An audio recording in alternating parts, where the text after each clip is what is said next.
Ici Maxime Blo, artisan hôtelier, et vous êtes sur Hospitality Insiders. La France est devenue le premier pays au monde à se doter d'un réseau national d'incubateurs touristiques. On ne le dira jamais assez, mais on est les premiers au monde. Et ça, c'est une très grande richesse d'avoir un réseau international parce qu'il ne faut surtout pas rester entre Français et franchouillards. Il faut avoir des gens qui pensent différemment de nous pour être plus innovants et avoir une ouverture mondiale. On devrait ouvrir un petit peu plus les recrutements et faire confiance à la notion de soft skills, donc de compétences relationnelles. Il faut contraindre l'offre par des réglementations plus contraignantes pour que l'offre évolue plus rapidement, mais avec une feuille de route progressive.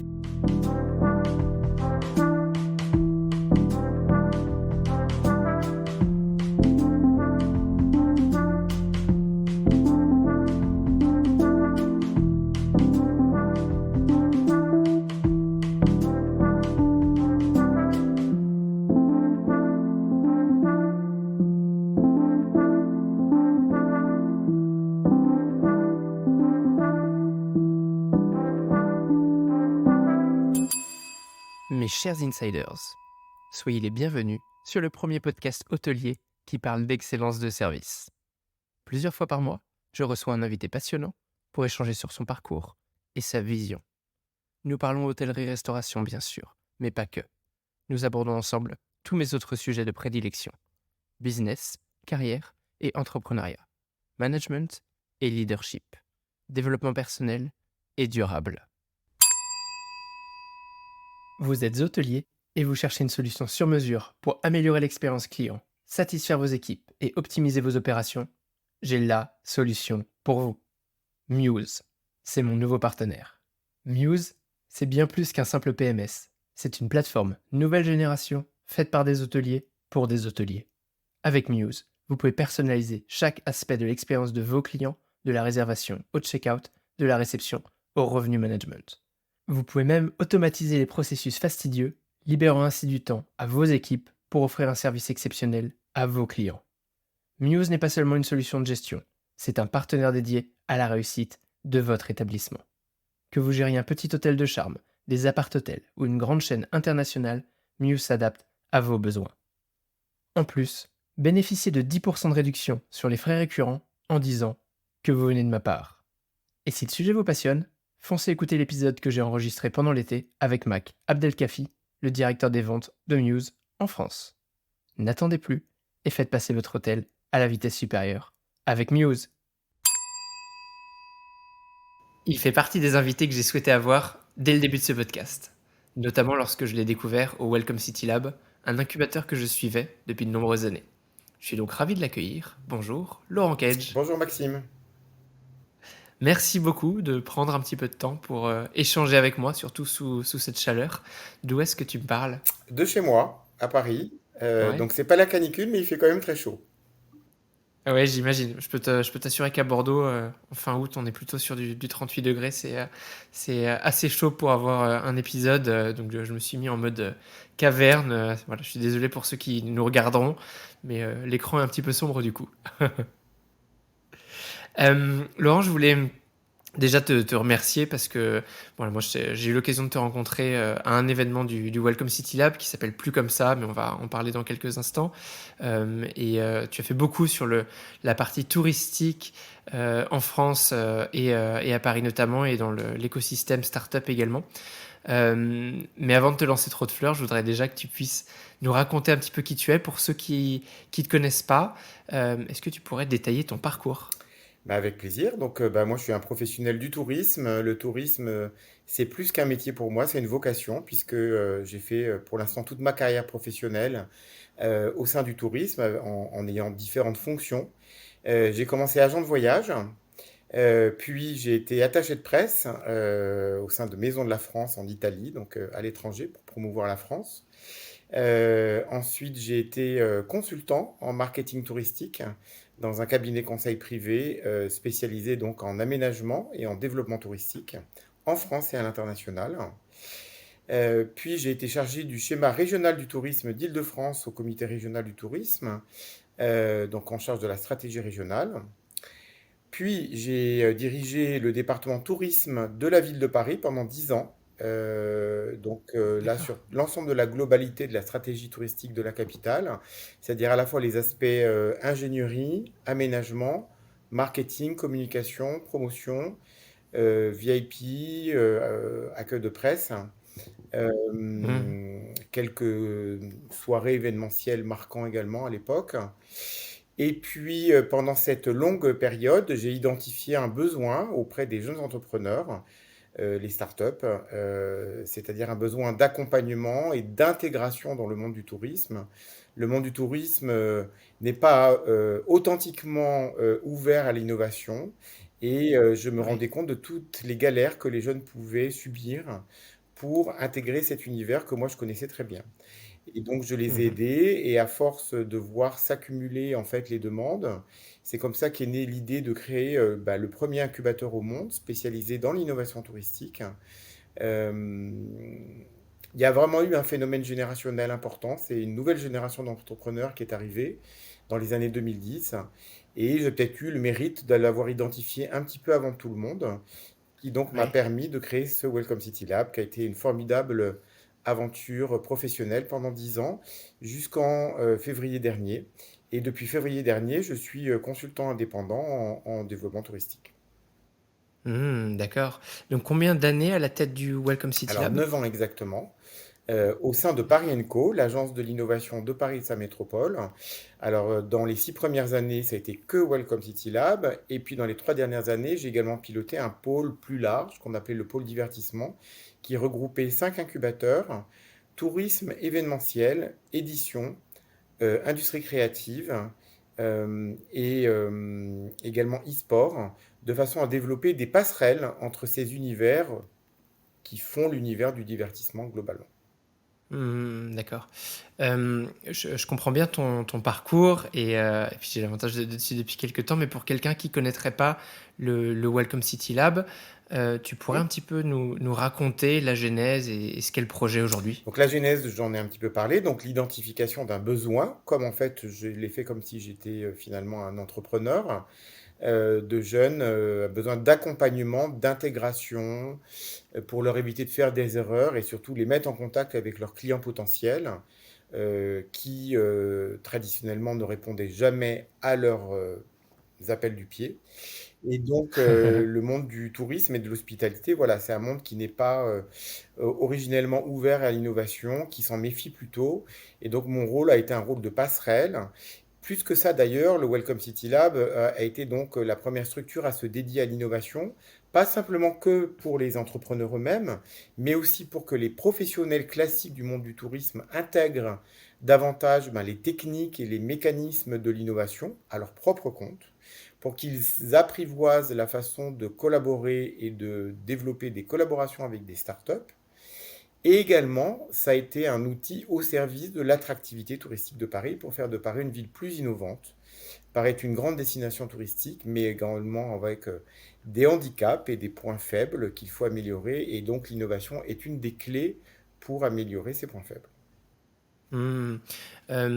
Qui dit incubateur dit entreprise incubée, start-up notamment. Tu as quelques exemples de réussite dont tu es assez fier et que tu aimerais partager? Donc déjà, pour compléter la présentation, donc si je peux résumer, le Welcome City Lab, c'est du coaching d'entrepreneurs pendant de 1 à Oui. 3 ans dans un lieu physique ou à distance. Bon, moi, je préfère un lieu physique parce qu'il y a une notion de lieu de vie également. Mhm. En 9 ans, nous avons accompagné plus de 200 startups avec un taux Wow. de réussite de 80%, c'est-à-dire il n'y en a que 20% qui ont arrêté leur projet. L'ensemble de ces startups ont créé, c'est je pense le chiffre le plus important, 1600 nouveaux emplois dans le tourisme à Paris liés à l'innovation depuis Mhm. 9 ans. Voilà. Et les C'est quelques énorme. réussites les plus emblématiques ont été Home Exchange, Nannybag, Privatiseur et D'accord. d'autres. Oui, qui sont déjà des beaux Voilà, noms. exactement. Il y en a plein d'autres. Ah, c'est superbe. Tu disais le nombre d'emplois à Paris, parce que principalement vous êtes sur des entreprises parisiennes et il y a d'autres incubateurs en Alors, France. ce Comment sont ça des fonctionne entreprises qui peuvent venir de toute la France ou de l'étranger. Mais moi, dans mon objectif initial, c'était de favoriser l'attractivité touristique de Paris. Donc ça a toujours été un incubateur local et non pas national. Mais en Ah revanche, oui. très rapidement, j'ai vu la pertinence de ce projet également pour d'autres destinations. Donc c'est moi qui suis allé voir la Direction générale des entreprises et le ministère du Tourisme dans les années 2015-2016 pour leur dire qu'on pouvait finalement dupliquer l'idée et le modèle économique du Welcome City Lab dans d'autres régions. Et donc ça s'est fait progressivement. J'ai pris mon bâton de pèlerin, j'ai diffusé la bonne parole. Et aujourd'hui, il y a une association qui les réunit, qui s'appelle France Tourisme Lab, qui est gérée et pilotée par la DGE, la Direction générale de l'entreprise. Oui. Il y a 8 incubateurs au niveau national. On peut s'en réjouir. La France est devenue le premier pays au monde à se doter d'un réseau national d'incubateurs touristiques. On ne le dira jamais assez, mais on est les premiers au monde Hmm. avec des particularités évidemment selon l'écosystème local et le terrain. Donc il y a des incubateurs plus orientés montagne, rural, balnéaire, sur d'autres thématiques, d'autres filières. Donc ça c'est très bien parce que ça renforce la pole position de la France en matière de tourisme et d'innovation. Et puis surtout une chose dont je suis très fier, c'est que j'ai exporté le modèle Welcome City Lab à l'étranger puisqu'on m'a demandé d'aider d'autres villes, d'autres destinations m'ont demandé de les aider à s'inspirer du modèle Welcome City Lab et à développer des projets chez eux. Donc j'ai pu le faire auprès de Mexico, Montréal, Cotonou, Incroyable. Oslo et Singapour.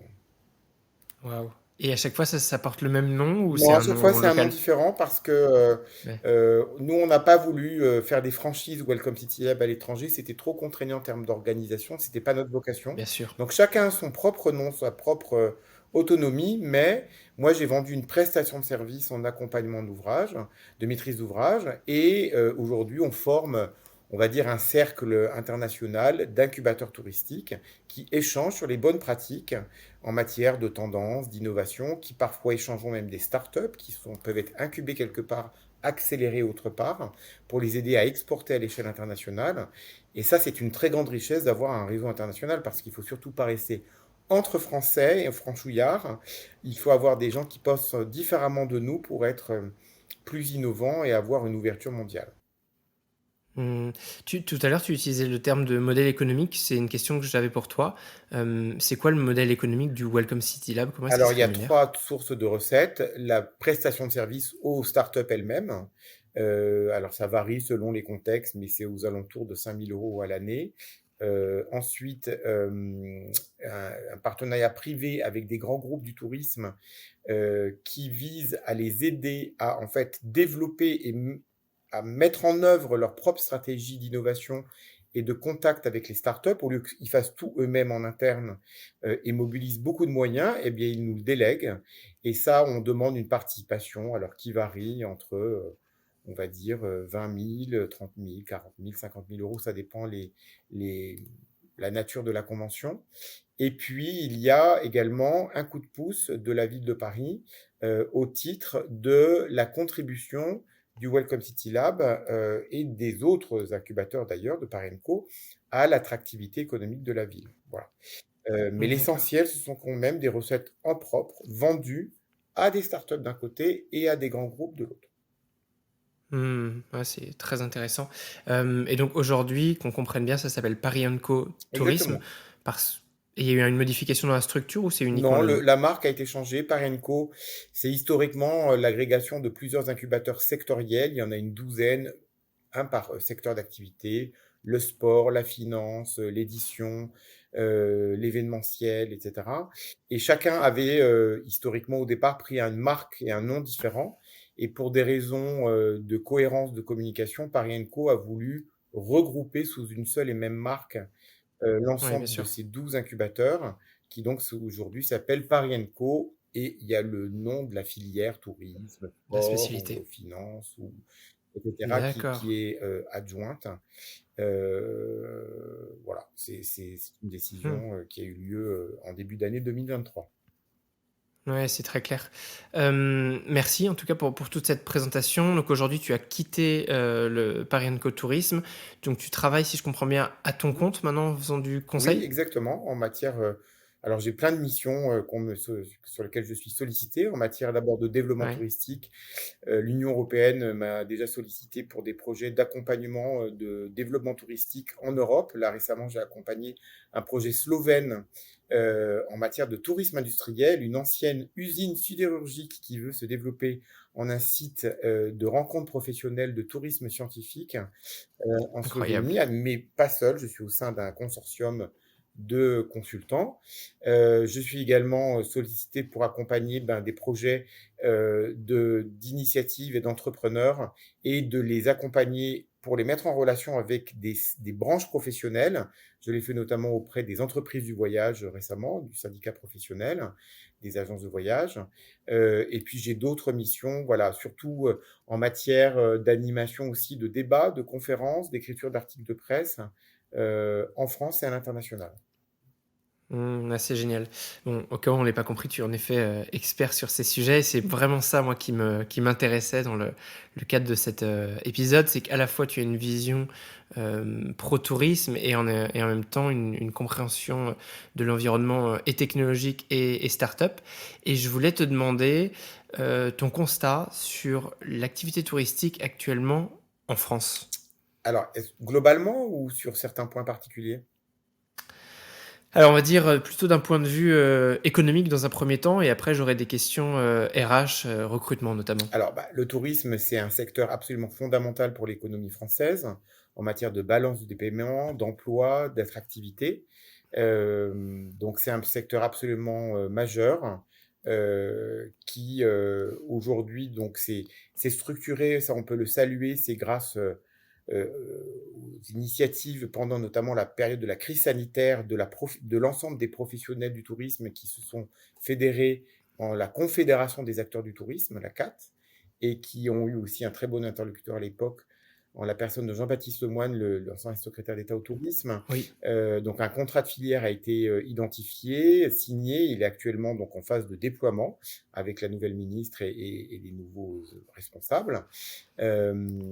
Donc c'est un secteur majeur qui s'est structuré récemment, mais je pense qu'il peut aller plus loin en matière de structuration, également de reconnaissance par les pouvoirs publics de sa contribution au rayonnement de la France et puis aussi surtout, encore une fois, à sa bonne santé économique.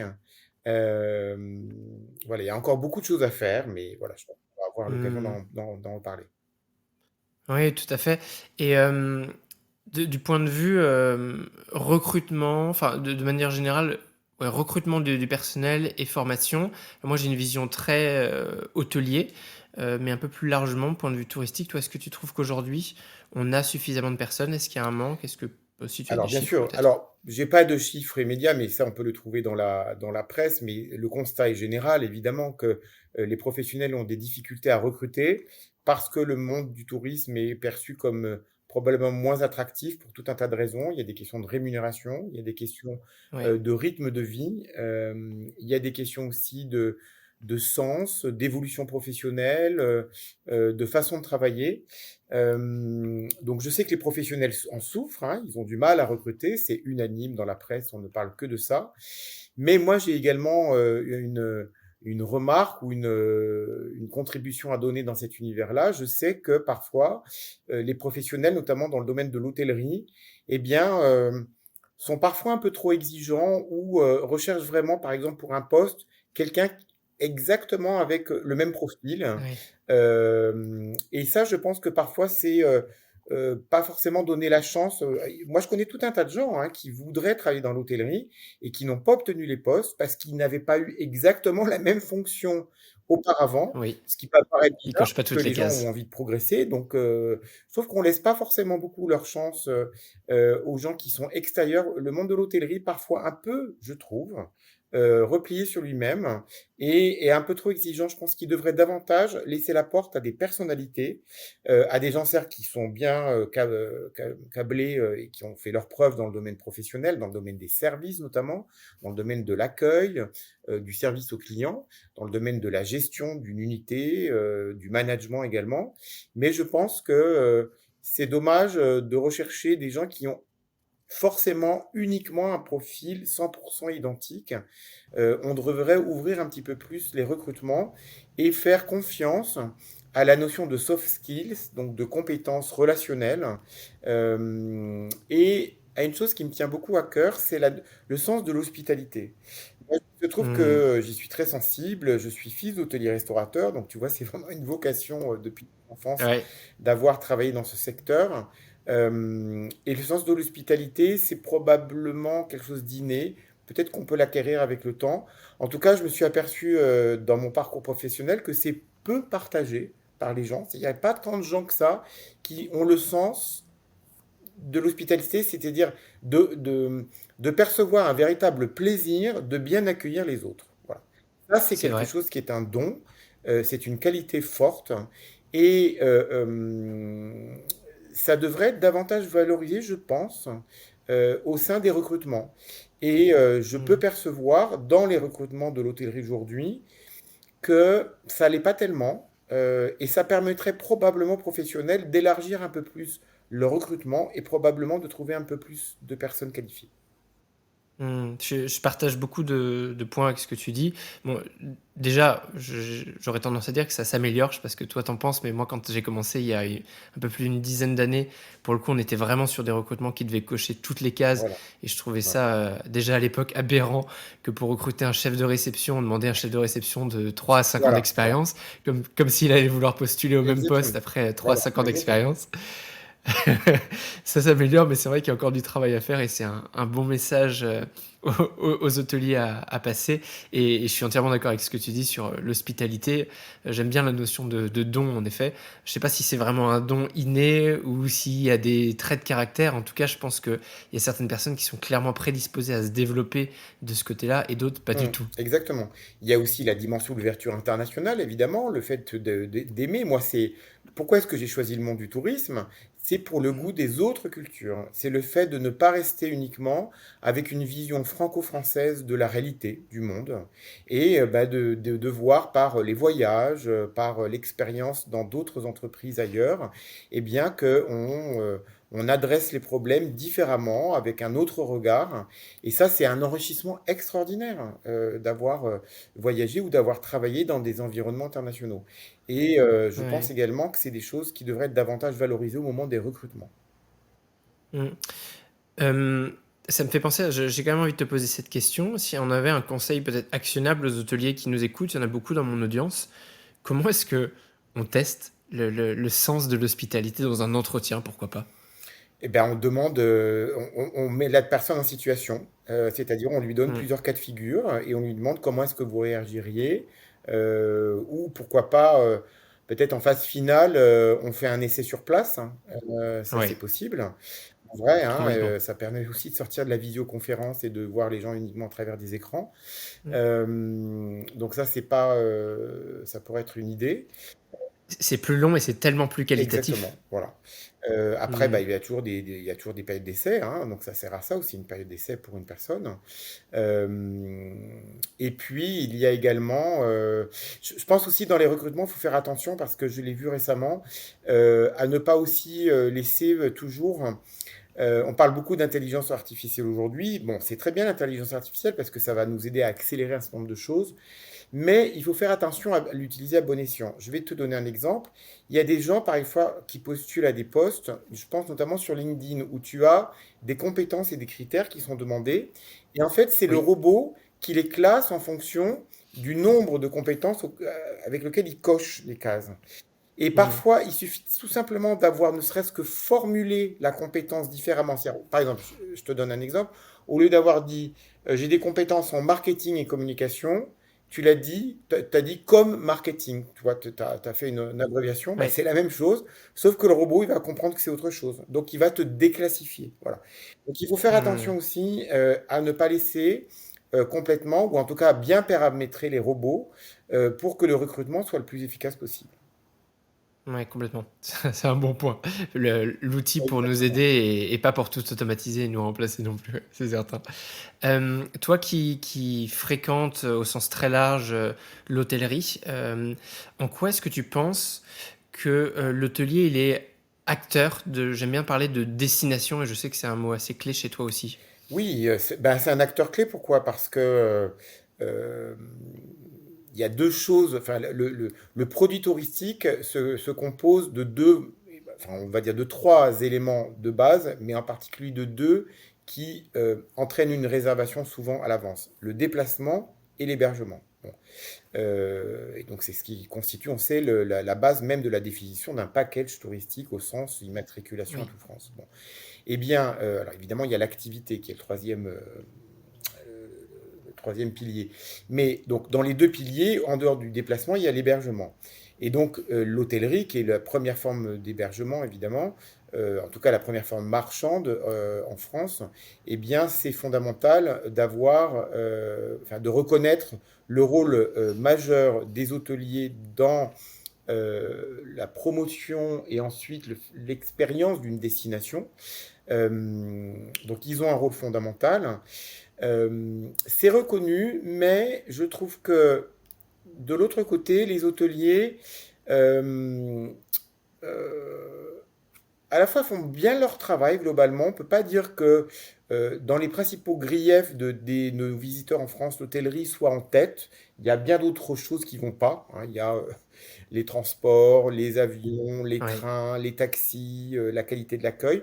Mais l'hôtellerie arrive plutôt comme un point positif. Néanmoins, là où il y a des efforts à faire, c'est l'hôtelier comme maillon de la destination parce que souvent les enquêtes nous montrent que les clients attendent davantage de l'hôtellerie comme étant un relais important de connaissance de l'écosystème, du quartier, de Et la oui. destination, notamment sur le calendrier événementiel. Or, qu'est-ce qui se passe? Souvent, l'hôtelier va conseiller ces bonnes adresses ou les bons sites à visiter, mais qui sont de l'information froide, quelque chose. Ce sont des choses qui ne bougent pas. Aujourd'hui, nos visiteurs, ils ont besoin de plus que ça, ils sont exigeants. Ils ont en main leur portable. Donc, ils ont déjà l'information froide. Donc, ce qu'ils n'ont pas à travers le portable, parce que c'est noyé dans une masse d'informations difficiles à trouver, c'est le calendrier des événements qui ont lieu sur place. Ça, l'hôtelier Hmm. a un rôle majeur. Et je dois dire que là-dessus, ils ont encore beaucoup d'efforts à faire parce que souvent eux-mêmes sont un peu désemparés pour dire Oui. précisément quels sont les événements qui ont lieu pendant le séjour du client et, et encore mieux, les événements qui correspondent aux attentes et aux points d'intérêt du client. Voilà. Donc ça, il y a des Oui, startups complètement. hein, qui peuvent aider des hôteliers C'est à ce que le faire. j'allais dire, oui. Je pense que Ils ont pas à le faire tout seul. Il y a aussi des bons offices de tourisme qui peuvent accompagner les professionnels pour le faire. Mais je pense que là, c'est un point de vigilance et d'amélioration pour aller dans ton sens, l'hôtelier, maillon fort de la destination. ouais, qu'ils puissent jouer voilà, ce rôle d'ambassadeur et de partager Exactement. la connaissance. Exactement. Absolument. Euh, on parle beaucoup dans notre hôtellerie actuelle et dans le tourisme encore plus largement de la notion de durable. Je préfère utiliser le mot soutenable depuis mon épisode avec Brice Dution. Comment est-ce que toi, tu penses que cette notion de soutenable, elle va influencer le tourisme dans les années à venir? Alors, je pense qu'on peut parler au présent, parce qu'on a Oui, longtemps parlé au futur, maintenant on y est vraiment. Donc, bon, il y a tu as deux raison. révolutions majeures aujourd'hui depuis une vingtaine d'années, c'est le digital et le durable. Le digital, on a commencé bien plus tôt, hein, et je pense que le tourisme a été un des premiers secteurs à la fois s'attaquer au digital ou à bénéficier de la révolution digitale, et on le voit aujourd'hui dans les chiffres d'affaires importants que représente le tourisme au sein de l'économie numérique. Mais il y a également cette deuxième révolution qui est fondamentale, qui est de rendre notre industrie plus compatible aux exigences du développement durable. Donc aujourd'hui, on y est vraiment, parce que vraiment tout le monde y est passé. Et aujourd'hui, que ce soit, enfin, dans la presse, dans les réunions professionnelles. Enfin, je pense qu'il n'existe plus une seule bonne conférence de bon ton aujourd'hui sans qu'on aborde ce sujet pour voir où on en est et puis donner des bonnes pratiques et voir des indicateurs de performance en matière de durabilité, que ce soit en matière de recyclage de déchets, d'économie d'énergie, mais également, au-delà de ça, il ne faut pas oublier que dans le durable, il n'y a pas que le climat, il y a également la responsabilité sociétale des entreprises RSE qui Oui. inclut également le fait de bien traiter son personnel et de bien traiter ses clients également. pas l'oublier. Mmh. Donc Absolument. c'est beaucoup plus large que le seul aspect énergétique et environnemental. Donc on y est, et je pense qu'il faut encourager et accélérer cette révolution soutenable, du développement soutenable, de façon à... Parce que de toute façon, on n'a pas le choix, hein, évidemment, c'est un impératif, mais c'est important de le faire, et ça j'insisterai beaucoup, avec pédagogie Oui. et avec bienveillance. Je trouve que Mmh. Sans être oui, cette moralisateur. thématique du développement soutenable, malheureusement aujourd'hui, elle pâtit, mais vraiment, elle pâtit de tout un tas d'un petit groupe de gens qui sont des gens donneurs de leçons, qui ont une vision punitive de l'écologie et qui sont donneurs de leçons. Je vais dire, ça court vraiment les rues, hein. Il y en a malheureusement de plus en plus, à la fois dans des réunions professionnelles ou dans X événements, je peux en rencontrer. Et je pense que ces gens qui sont très vindicatifs euh, desservent complètement l'objectif pour lequel ils sont censés se battre, parce que ils projettent les gens dans une forme d'infériorisation et de culpabilisation qui conduit à l'inverse. C'est-à-dire à ce que les gens disent, bon, finalement, ça m'embête, c'est trop compliqué, ou on me juge trop rapidement, ou on ne comprend pas mes problématiques. Et donc, il faut Oui. valoriser les startups, les professionnels qui accompagnent les professionnels avec des indicateurs de performance, avec de la pédagogie, avec une feuille de route d'amélioration. Et ça, c'est fondamental à dire parce que, encore une fois, euh, cet univers euh, est vraiment pénalisé par les donneurs de leçons. Voilà. Et aujourd'hui, Mmh. c'est vraiment très problématique. Ouais, tu vois, à la fois, je partage ton opinion et c'est vrai, je trouve que la manière de communiquer, c'est-à-dire la forme est presque autant, voire plus importante que le fond, parce que si on braque les gens, Oui. on n'avance pas. Et en même temps, je sais pas comment toi tu le vis, moi, à titre personnel, j'ai l'impression d'être constamment dans un paradoxe où d'un côté, on a envie que l'activité touristique se développe, notamment sur notre destination qu'est la France, notamment dans un calendrier événementiel, et on va en parler dans un instant, par exemple des JO 2024, et à la fois, dès que je vois certains projets sortir, mais je me dis, mais à quel point est-ce que c'est compatible? Est-ce que tel, je sais pas, super yacht, est-ce que c'est compatible avec nos objectifs écologiques? Est-ce que tel projet qui vient de se lancer, est-ce que c'est cohérent, tu Alors, vois, par rapport à je notre pense futur? qu'il faut éviter absolument, c'est d'être extrémiste. C'est-à-dire que, comme beaucoup de choses dans la vie, comme dans la vie à deux, la vie professionnelle, la vie avec ses collègues, c'est un point de convergence entre différentes contraintes. Et il faut surtout pas verser ni dans la culpabilisation, c'est-à-dire de tout arrêter, de plus rien faire. En tout cas, moi, je suis pas dans la décroissance. Il y a des gens qui le font, je le Oui, respecte. Moi, c'est pas mon point de vue. Mais de ne pas verser parce que sinon, si tu veux, il y a effectivement des gens qui vont t'amener à dire, bah, il faut tout arrêter, il faut arrêter toutes les croisières, tous les déplacements oui, aériens. Ça serait totalement contre-productif parce que ça serait un effondrement de pans entiers de l'économie. Il faut pas oublier que tout un tas d'économies de pays en voie de développement dépendent du tourisme et qu'ils ont aussi besoin de ce type de voyage et de rapport avec d'autres destinations pour pouvoir continuer à se développer. Mais il faut contraindre l'offre beaucoup plus que la demande. Évidemment, la demande, il faut converser avec les touristes, mais il faut oui. contraindre l'offre par des réglementations plus contraignantes pour que l'offre évolue plus rapidement, mais avec une feuille de route progressive. C'est-à-dire, on ne peut pas du jour au lendemain dire à un avion, ben, aujourd'hui vous fonctionnez au kérosène, le mois prochain vous fonctionnez à l'hydrogène. C'est pas possible. Mais il faut le faire de façon progressive tout en étant déterminé. Donc il faut sortir de ce côté je culpabilise. Oh là là, j'ai pris l'avion, c'est pas bien. Non, je veux dire, nous, on est nés, toi et moi, la plupart de nos Oui. interlocuteurs et auditeurs sont nés dans un monde carboné. Ce n'est pas de notre fait, ce n'est pas de notre culpabilité. Par contre, c'est de notre responsabilité de contribuer à le faire évoluer. Et faire évoluer, ça ne veut pas dire mettre à la poubelle des choses. Ça veut dire les amener à évoluer vers un monde plus compatible avec les exigences du développement durable. Voilà. Ça, c'est moi. Hmm. Ouais, c'est très intéressant. Euh, je, je partage une partie. En effet, j'ai toujours l'autre qui est dans une forme de culpabilité Eh oui, mais que tu signalais je tout à l'heure. constate que les gens qui veulent nous culpabiliser ont imprégné beaucoup les esprits. Voilà. Et en fait, Oui, beaucoup ouais. d'entre nous sont culpabilisés, alors que franchement, je ne sais pas, moi, si tu prends l'avion une fois par an pour un congrès, je ne sais pas moi, ailleurs, euh, c'est pas de ta faute que la situation Mmh. c'est quelque chose de beaucoup plus global que ça. Tu vois ce que je veux dire?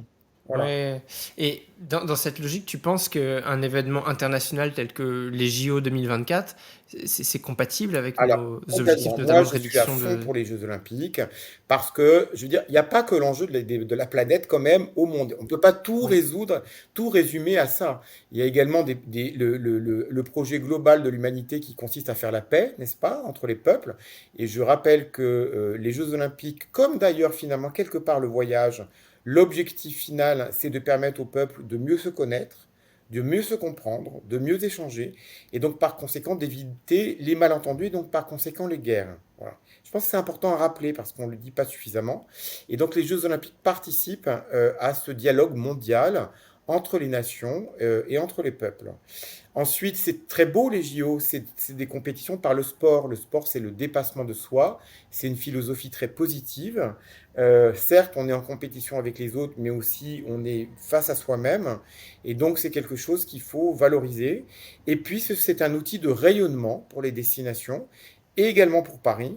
Et les JO 2024 seront une opportunité pour Paris de braquer les projecteurs sur cette ville qui est souvent décriée par ses propres habitants, par les touristes eux-mêmes, Ouais. parfois à raison, parfois à tort.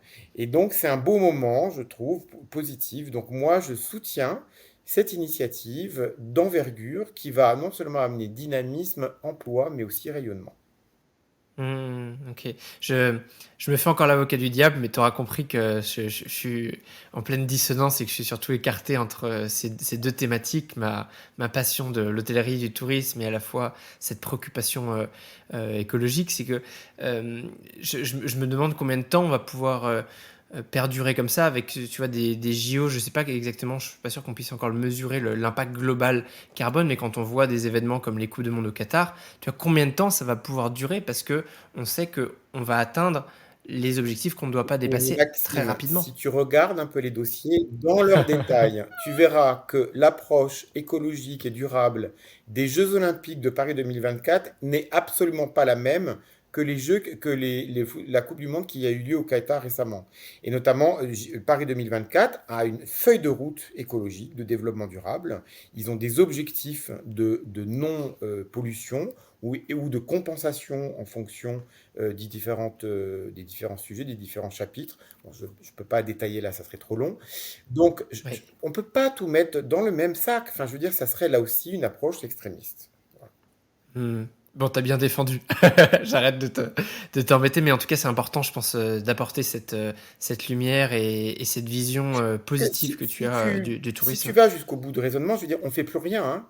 Il faut revenir, Oui, il absolument. faut plus rien faire, il faut plus travailler, il faut plus se déplacer, il faut manger uniquement local. Bon, ça, ce qui est pourquoi pas, qui est très bien. Mais enfin, je veux dire, si tu pousses l'extrémisme jusque dans ses retranchements, tu vois aussi l'absurdité et surtout la non-réalité des choses.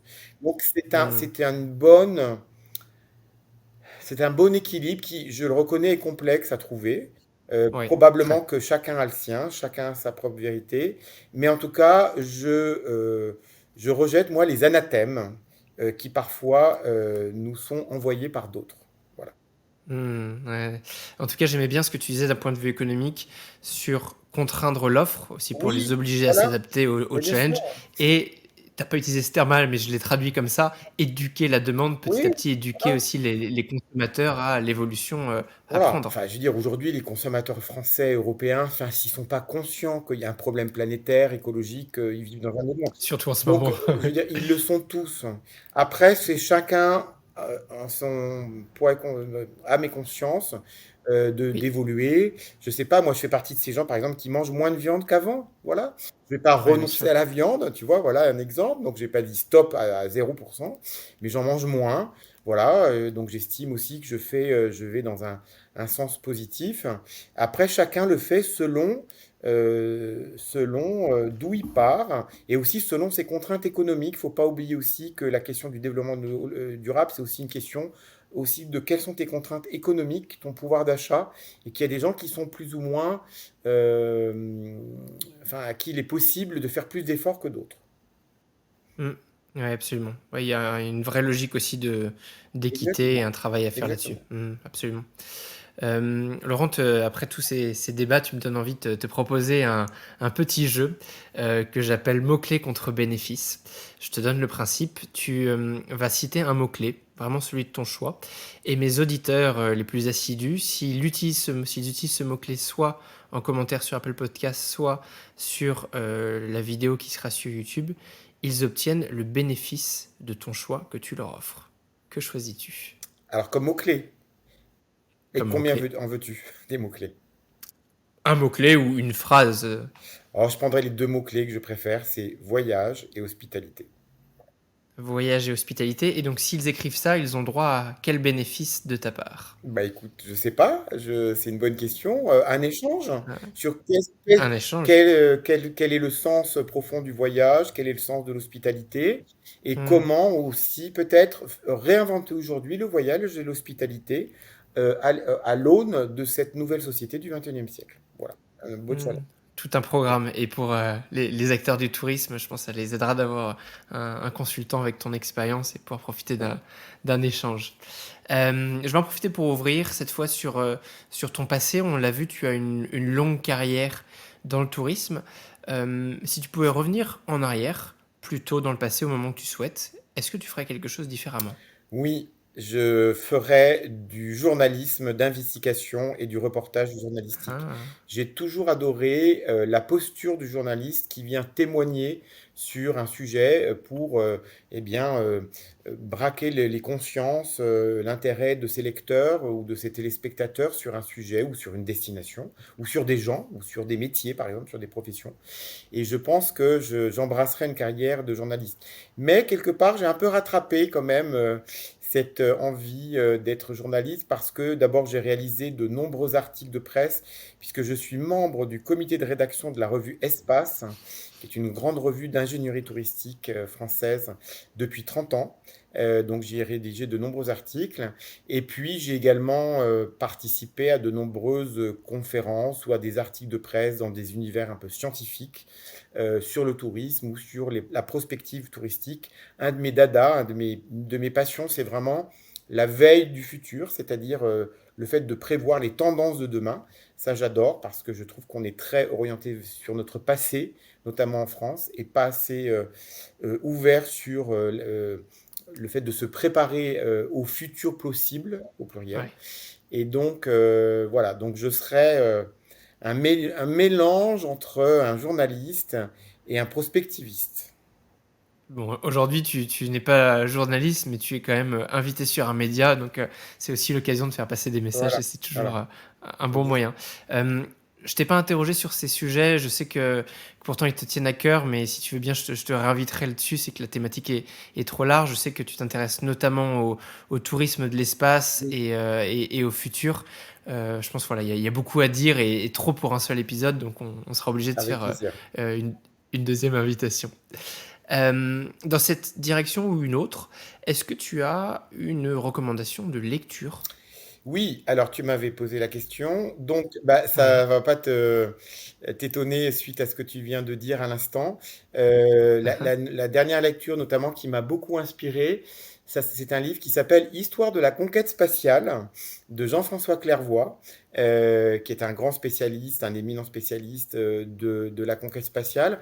Et pourquoi en fait ce livre me plaît et m'a servi récemment, c'est parce qu'il se trouve que j'ai eu la chance d'organiser, de monter une conférence sur les perspectives du tourisme spatial devant les agents de voyage de EDV Île-de-France à l'occasion de leur convention en Guyane en mars dernier. Donc ils m'ont invité et j'ai pu réaliser un rêve d'enfant qui était de visiter Kourou et le site de pas de tir de la fusée Ariane qui me passionne depuis 50 ans. Et donc à cette occasion, je me suis inspiré de ce bouquin qui a bien montré en fait l'émergence de maintenant la grande révolution dans le spatial, si tu veux, c'est l'émergence d'un secteur privé, d'acteurs privés, qui permettent de faire autre chose et parfois plus rapidement et différemment que font les agences nationales publiques spatiales, et Oui. qui va permettre probablement, j'en suis sûr, même dans les mois et les années qui viennent, mais aussi dans les mois, de développer une véritable offre de tourisme spatial. Et je ne prendrai qu'un exemple pour être très rapide, c'est l'offre de ballons gonflés à l'hélium qui vont permettre à tout un Hmm. public américain mais aussi français, parce qu'il y a une super start-up française que j'adore qui s'appelle Zefalto à Toulouse, qui va lancer ça dès 2024 et qui va permettre bien, aux passionnés de pouvoir monter à cette altitude où on commence à voir la courbure de la Terre. Et donc, ça va être un nouveau secteur pour les professionnels du tourisme. Et en tout cas, avec la partie hélium, c'est aussi compatible avec les sujets dont Voilà, et on a je parlé l'ai pris précédemment. exactement en faisant exprès, je pense bien. On fait des Voilà. liens et peut-être que notre prochain épisode de l'espace, on l'enregistrera lors d'un voyage Ah, ce serait dans génial. l'espace, toi et moi. Ce serait Ce serait génial. génial. Écoute, Lors d'un vol parabolique, lors d'un vol 0G, parce qu'il y a ça aussi que tu peux faire à Bordeaux, sur l'aéroport de Mérignac. c'est pas vrai. À côté de chez moi en Voilà, plus, figure-toi. exactement. Tu peux. Alors, le ticket d'entrée, c'est 6 000 euros. Mais Jean-François Clairvoy, celui que je viens de nommer, qui est le rédacteur de ce bouquin, propose donc dans un Airbus, plusieurs fois par an, un vol parabolique où ça te permet d'être en vol en apesanteur pendant plusieurs minutes à l'occasion d'un vol et d'expérimenter cette sensation extraordinaire de l'apesanteur. Incroyable. Incroyable. Laurent, bon, tu nous as apporté beaucoup de lumière, mais est-ce que tu as aussi peut-être une citation favorite ou un mantra que tu te Oui, répètes? alors il y a une citation que j'adore. Alors d'abord, un des personnages historiques que je préfère, c'est Lamartine, parce que Lamartine, faut pas oublier, c'est lui qui a été un des acteurs majeurs de la Seconde République, dont on parle peu en France. On parle de la Révolution française, de la Première et de la Troisième République, mais cette République de 1848 à 1851 a beaucoup avancé sur le suffrage universel, et c'est évidemment un très grand penseur, intellectuel et un voyageur. Et il a dit cette phrase extraordinaire: il n'y a d'homme plus complet que celui qui a beaucoup voyagé, qui a changé 20 fois la forme de sa pensée et de sa vie. Voilà. Et j'aime beaucoup cette citation parce que elle veut bien dire ce qu'elle dit, c'est-à-dire que le voyage est une remise en cause ou une façon de Hmm. voir avec d'autres lunettes le même monde, ce que je disais tout à l'heure. Et c'est une façon de compléter sa propre éducation, je trouve. Je trouve que quand on est un être humain, eh bien quelque part, on est plus complet quand on a voyagé, parce qu'on voit la vie et le monde de différents angles grâce au voyage qu'on a pu réaliser. Et c'est lui, je trouve, une des premières personnes qui a pu le mettre en avant. Je pense que tous les voyageurs qui nous écoutent seront entièrement d'accord avec Ouais. toi. Après toi, pour nous parler de tous ces sujets passionnants, qui aimerais-tu voir invité sur Hospitality Insiders? Qui j'aimerais? Ah bah, quelqu'un que j'adore et que j'aime beaucoup parce qu'elle est une des grandes prospectivistes en France, spécialiste de la robotique. Et je pense qu'elle dira des choses extrêmement intéressantes sur hôtellerie et robots. C'est Sophie Lacour, Oui, spécialisée également en intelligence artificielle. On n'en a pas parlé parce que, évidemment, ça pourrait mériter une émission entière. Mais l'intelligence absolument. artificielle, ça va être une des grandes révolutions. Ça l'est déjà aujourd'hui, mais encore plus demain. Et pas que ChatGPT, mais également tout ce qu'on va pouvoir tirer comme profit de cette révolution numérique. Et je pense que ça serait extrêmement utile et passionnant pour tes auditeurs de pouvoir l'entendre, vraiment donner des exemples très concrets, comment l'hôtellerie pourra tirer parti demain de cette révolution. Mais écoute, sans révéler trop de secrets, j'ai déjà été en contact avec Sophie Lacour, mais là, je propose qu'on lui fasse écouter cet épisode et si elle accepte, on l'accueillera avec grand plaisir sur Hospitality Génial. Insiders pour tous ces sujets passionnants. Ouais. Ok. Quelqu'un qui voudrait échanger avec toi ou continuer cette conversation, quel est le meilleur moyen de le Sur faire? LinkedIn, c'est très simple. Voilà. Je suis très présent sur Parfait. LinkedIn, je publie très régulièrement des contenus, donc n'hésitez pas si vous voulez avoir un échange, ça sera avec plaisir. Parfait. Cher Laurent, je te laisse terminer avec le message aux insiders. Si tu avais Oui. un mot de la Alors j'ai un fin, message quel fort à leur serait-il? transmettre, c'est soyez fiers de votre métier d'hôtelier. Vous faites un métier passionnant. J'adore les métiers de l'hospitalité. Aujourd'hui, nous sommes une profession qui parfois est attaquée, montrée du doigt et critiquée. Et je pense que la meilleure réponse, c'est surtout pas la défense, c'est l'attaque. C'est-à-dire, c'est de montrer que d'abord on est fier de ce que nous sommes et que nous sommes des acteurs du changement et de la transformation de notre société. Donc c'est de ne pas rester statique et c'est de montrer justement que par les efforts qu'on fait en matière, on en a parlé de recrutement, de digital, de durable, etc. Eh bien, nous sommes des acteurs engagés et nous faisons le plus beau métier du monde. Et donc ça, c'est quelque chose que je veux dire fortement à ton audience.